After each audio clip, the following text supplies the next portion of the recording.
Buen día, en este video les vamos a explicar los temas asignados en la actividad número 3 de morfofisiología.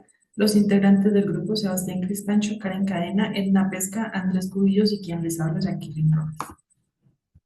A continuación, los componentes de la sangre, que son plasma, glóbulos rojos, glóbulos blancos y plaquetas. Plasma, que son el encargado de transportar los nutrientes y desechos, regula el equilibrio y pH del cuerpo, y como componente tiene un 90% de agua y proteínas como albúmina, globulinas, fibrinógeno y nutrientes. Los glóbulos rojos transportan oxígeno desde los pulmones hacia los tejidos y realizan un intercambio de gases de dióxido de carbono por oxígeno. Está compuesto por hemoglobina y membrana, estos también son llamados eritrocitos. Los glóbulos blancos son la defensa del organismo, producen anticuerpos. Está compuesto por neutrófilos, linfocitos, monocitos, eosinófilos y basófilos, que estos también son llamados leucocitos. Las plaquetas son las encargadas de la coagulación sanguínea, que está compuesto por megacariocitos, también llamados trombocitos. ¿Cuál es la diferencia entre el hemograma y la hemoclasificación? El hemograma es la prueba cuantitativa de los componentes de la sangre, mientras que la hemoclasificación es la prueba cualitativa, donde se clasifican los glóbulos blancos y además se diferencian los tipos de sangre. En estos dos dibujos podemos ver un plano coronal donde en esta parte se encuentra situado el corazón y está viene siendo la tráquea, los pulmones, un plano transversal donde este es el corazón, pulmones y acá viene estando la tráquea. El recorrido de la sangre ingresa por venas cava superior e inferior, ingresando a la aurícula derecha, pasando por la válvula tricúspide, ingresando al ventrículo derecho, pasando por la válvula pulmonar hacia la arteria pulmonar. Esta se dirige hacia los pulmones, vuelve por vena pulmonar hacia aurícula izquierda, pasó por válvula mitral hacia ventrículo izquierdo y sale por válvula aórtica hacia la arteria aorta, hacia el resto del cuerpo. Azul viene siendo sangre desoxigenada, roja, sangre que ya tiene oxígeno. Acá encontramos las cavidades cardíacas, donde viene aurícula derecha, con qué válvula está unida y va hacia el ventrículo derecho, lo anteriormente explicado. Las capas del corazón vienen siendo tres, desde la más externa, que es pericardio, sigue miocardio y la capa más interna, endocardio. El pericardio es una membrana que rodea y protege el corazón, lo mantiene su posición en el tórax, provee aislamiento para evitar infecciones. Su composición es de pericardio fibroso, capa externa que es resistente y limita el movimiento, y pericardio seroso, que es la capa interna delgada, se divide en capa parietal y capa visceral. El retorno venoso de los miembros inferiores es el proceso por el cual la sangre regresa al corazón desde las piernas. Este proceso depende de la contracción de los músculos de las piernas y de las válvulas venosas. Las válvulas se clasifican, las venas se clasifican en superficiales y profundas, las cuales son venas profundas, que es la vena femoral, vena popliteal, venas tibiales, venas peroneas, y las superficiales, que es la vena safena magna menor. Acá encontramos un dibujo del sistema linfático con sus partes, como lo son las amígdalas, el timo y el vaso, los ganglios axilares pectorales, el petrocleial braquial, las placas de Peyer, el apéndice, ganglios inguinales, la médula ósea, vasos linfáticos de los miembros inferiores y ganglios popliteos. El esqueleto fibroso del corazón es un conjunto de anillos de colágeno que conectan las válvulas y las cavidades del corazón, y también se le conoce como esqueleto cardíaco. Sus características son anillos que no se pueden agrandar. La mayor parte del esqueleto se sitúa en la plana del vaso de los ventrículos. El trígono fibroso derecho es el mayor engrosamiento del esqueleto cardíaco, y el trígono fibroso izquierdo se une a la válvula posterior izquierda de la válvula aórtica. Su importancia es que separa las aurículas de los ventrículos, ancla las válvulas mitral, aórtica y tricúspide, aísla eléctricamente las aurículas de los ventrículos e influye en las fuerzas de las válvulas. Su composición: el esqueleto está compuesto por cuatro anillos fibrosos rígidos y una pequeña sección vertical. Los anillos fibrosos son rígidos, la sección vertical que marca el comienzo del tabique que separa los ventrículos. El trígono fibroso es una zona triangular que conecta las válvulas aórtica y mitral. La circulación mayor y menor. La circulación mayor y menor son dos tipos de circulación sanguínea que se producen en el corazón. La circulación mayor distribuye la sangre por todo el cuerpo, mientras que la circulación menor se encarga de oxigenar la sangre en los pulmones.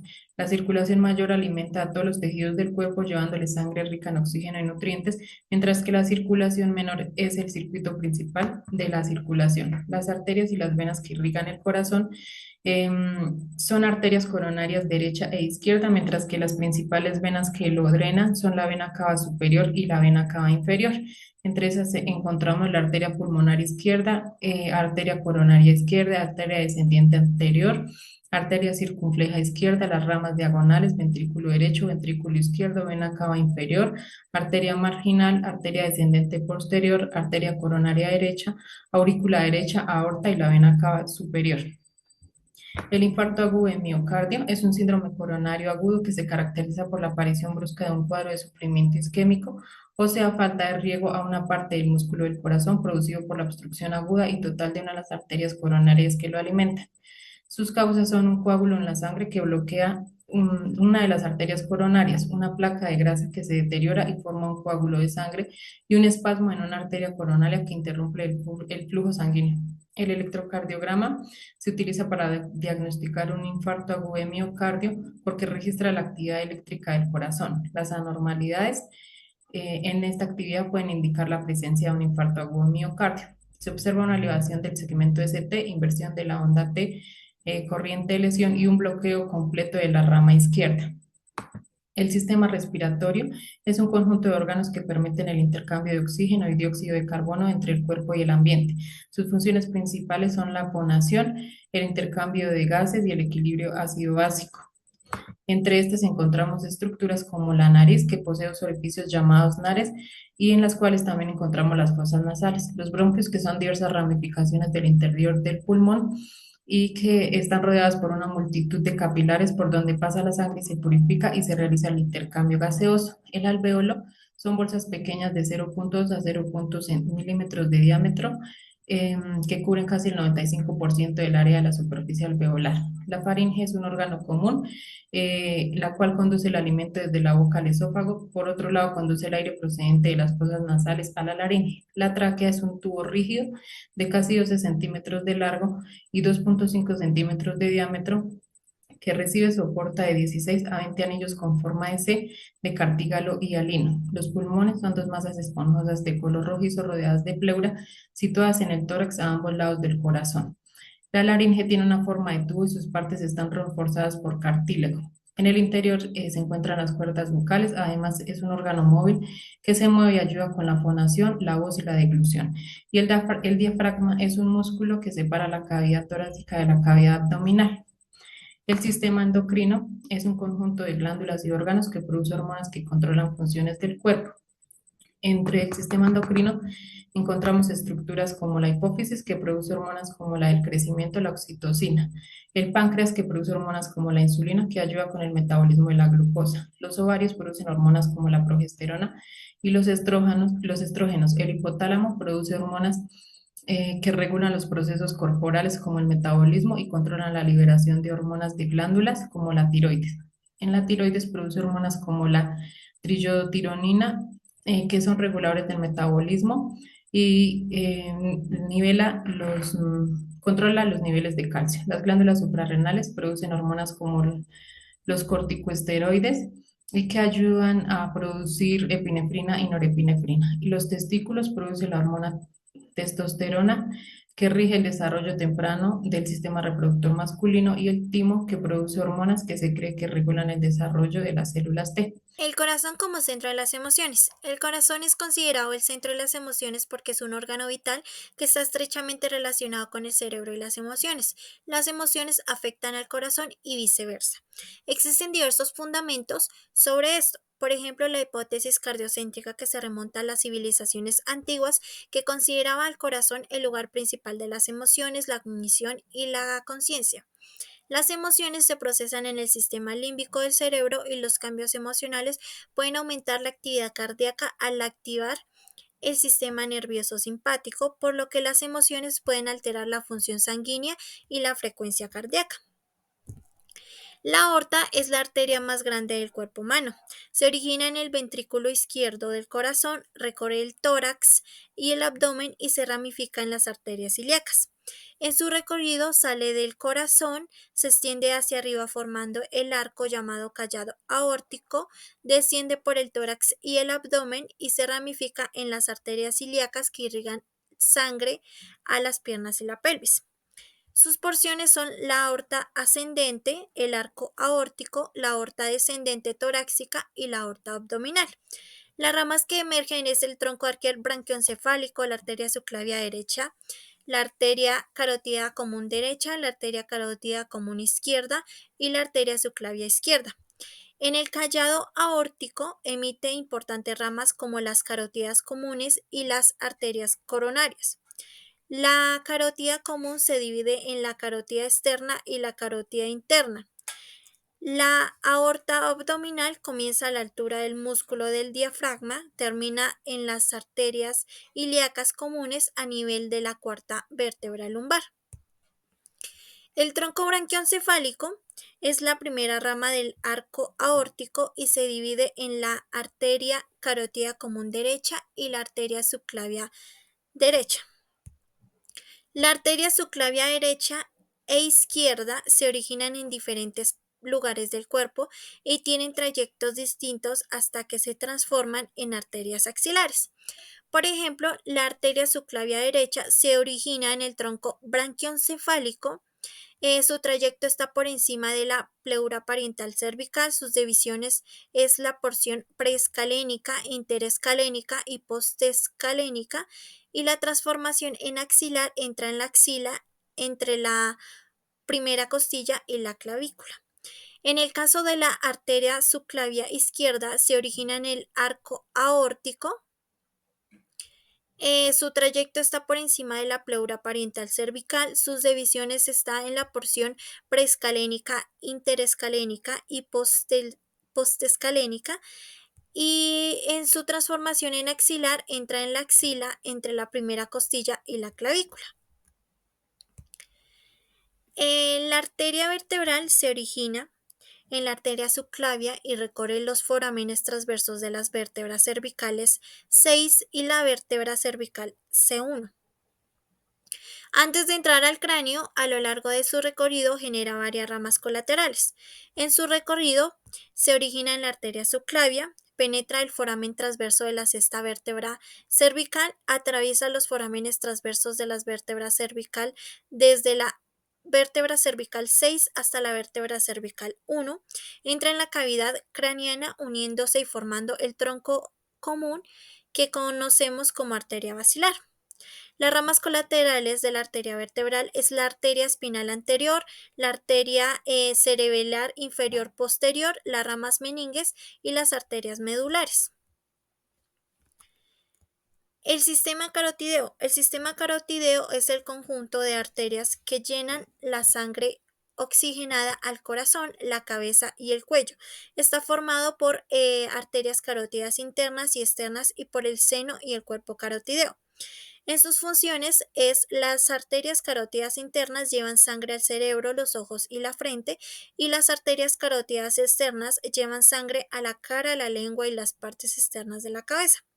Las arterias carótidas comunes se originan en el arco aórtico izquierdo y en el tronco encefálico derecho. Las ramas de las arterias carótidas comunes se dividen en dos: la arteria carótida externa y la arteria carótida interna. En la arteria carótida externa irriga la cara, la lengua y las partes externas de la cabeza. Tiene 8 ramas, entre ellas la tiroide superior, la faringe ascendente, la lingual, la facial, la occipital, la auricular posterior y la maxilar. Y en la arteria carótida interna irriga el cerebro y los ojos. El sistema digestivo tiene como función la degradación física y química de los alimentos, absorción de nutrientes y eliminación de desechos sólidos. El sistema digestivo es un conjunto de órganos encargados del proceso de la digestión, es decir, la transformación de los alimentos para que puedan ser absorbidos y utilizados por las células de los órganos. Sus principales estructuras son la boca, el esófago, el estómago, el intestino delgado, el intestino grueso, el recto, el ano, como también el hígado, las páncreas y la vesícula biliar. Las vías biliares son un sistema de conductos que transportan bilis desde el hígado hasta el intestino delgado. Las principales estructuras que forman las vías biliares son el hígado, la vesícula biliar y los conductos biliares.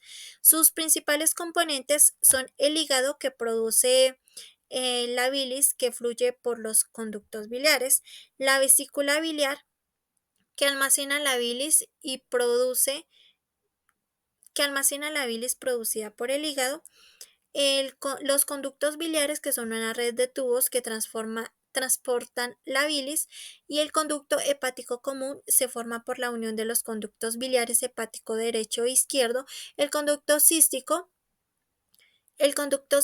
conecta la vesícula biliar con el conducto hepático común, y el conducto coleodoco se forma por la unión del conducto hepático común y el conducto cístico. Sistema nervioso central, como lo podemos ver acá, un ejemplo con el polígono de Willis, las arterias importantes que lo componen, iniciando pues las arterias comunicantes anterior, a las arterias comunicantes posteriores y las arterias cerebrales posterior, y como podemos ver las ramas también que vienen siendo las arterias púnticas y las arterias cerebrales superiores, entre otras arterias importantes.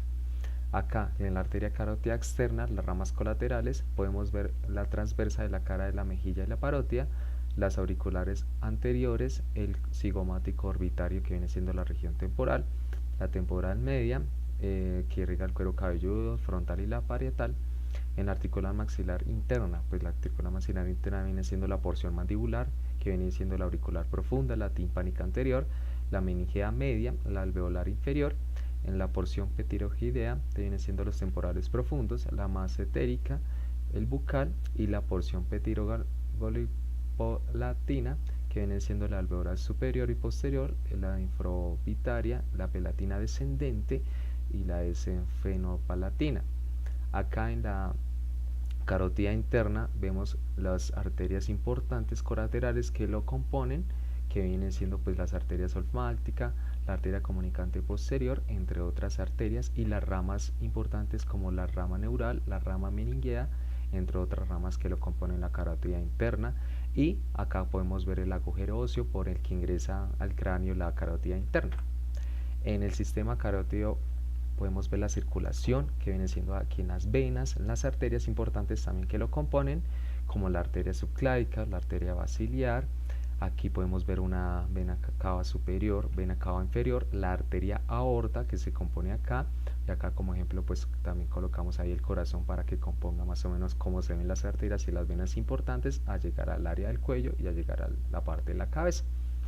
Aquí, como podemos ver, las arterias y las ramas importantes del húmero, que vienen siendo pues las ramas anastomáticas, la arteria nútrica del húmero, que viene siendo la arteria colateral, el redondo mayor, la arteria braquial, entre otras ramas y arterias importantes que lo componen, y la altura en la que se divide, componiendo de la arteria recurrente radial, que aquí como la parte de arriba, y la parte de abajo, que viene siendo la arteria radial. Acá la diferencia pues entre el sistema venoso y la superficial. ¿Qué es el sistema superficial y venoso? La ubicación pues se encuentra justo por debajo de la piel, en el tejido subcutáneo. La visibilidad pues muchas veces puede verse en simple vista, como cuando se realiza una extracción de sangre. Las funciones pues drena la sangre y el tejido subcutáneo y de la piel, y participa en la regulación de la temperatura corporal a su cercanía con la superficie. Las venas más importantes pues se sitúan en la parte lateral del brazo, del pulgar, y la asciende hacia el hombro y se desemboca la vena axilar. Vena basílica la compone con la parte medial del brazo, que al lado del meñique, y se interna en el brazo y que se une a la vena braquial. Acá como podemos ver, la vena mediana del codo, la que viene siendo la mediana cubital, conecta pues las venas cefálica y la basílica del codo, y la vena que se suele utilizar para tomar muestras de sangre. El sistema venoso profundo, la ubicación pues viene siendo las arterias profundas del brazo, siguiendo su trayecto. La visibilidad no se puede observar externamente. Las funciones, las venas principales y la vena cubital profunda. Acá en las estructuras del aparato urinario, la estructura pues vienen siendo los riñones, los uretres, la vejiga, la uretra, y la localización, los tipos de tejido, las estructuras y las funciones pues, que lo componen. Las estructuras del aparato reproductor femenino. Las estructuras vienen siendo los ovarios, las trompas de falopio, el útero, la vagina, la vulva y el clítoris. Bueno, las características anatómicas del sistema cardiovascular y esplagnología podemos ver el pulmón, que el pulmón es el hilo por el cual pulsan las estructuras que componen la raíz pulmonar de la arteria pulmonar izquierda, aleas laborales cementarias, el ventrículo derecho, el tronco pulmonar y las arterias laborales cementarias. En el tronco ceálico podemos ver las gástricas izquierdas, la arteria esplénica y la arteria hepática izquierda, que tienen como ramas la esofática, rama hepática izquierda, arterias gástricas cortas, arteria gastrointestinal derecha y las ramas gástricas y ramas omentales. El sistema venoso o ácidos podemos ver que se ubica en cada lado de la columna vertebral y viene a la circulación venosa de las vísceras que se encuentran en el mediastino. El sistema hemiagos suele estar conectada con una renal izquierda y está formada por los fuentes usofáticos y mediastínicos, que es el subcostal izquierdo, y las tres venas intercostales inferiores posteriores. En el esófago podemos ver que es un tubo fibromuscular de 25 centímetros de largo que se extiende desde la faringe hasta el estómago. El estómago es un órgano del sistema digestivo especializado en la acumulación y digestión de la comida que ingerimos. El intestino grueso es el tubo más ancho que el intestino delgado y mide alrededor de 1.5 centímetros de largo y transcurre desde la válvula ileocecal que lo conecta con el intestino delgado hasta el ano. El intestino delgado es el tubo estrecho que hace parte del estómago y llega hasta el intestino grueso. El hígado recibe la sangre que primero ha regado los intestinos, el páncreas y el vaso de la vena porta hepática transporta la sangre venosa con baja concentración. El riñón tiene como la vena cefática, venas interlobulares, venas arcifirmes y arterias interlobulares. Tronco posterior tiene tres partes, como la arteria biolumbar, la arteria o arterias gástricas laterales y la arteria glútea superior, que corre anteriormente hacia el borde medio del músculo mayor, donde se divide en las ramas lumbar y alásica. El tronco anterior se divide en 5 partes, que es la arteria vesical superior, arteria vesical inferior y la arteria vaginal, la arteria pudente interna y la arteria rectal media. En los miembros inferiores podemos ver los testículos, el epidídimo, conductos diferentes, las vesículas seminales, la próstata, las glándulas, la uretra, el pene, el glande y el prepucio. Los órganos de los sentidos podemos ver como el ojo, que es la vista, la córnea, la retina, la parte frontal del ojo cubriendo la pópula, el oído, que es el pabellón auricular, el tímpano y la cóclea, la nariz, la cavidad nasal y la lengua, que son las papilas gustativas y la superficie de la lengua y las glándulas salivales.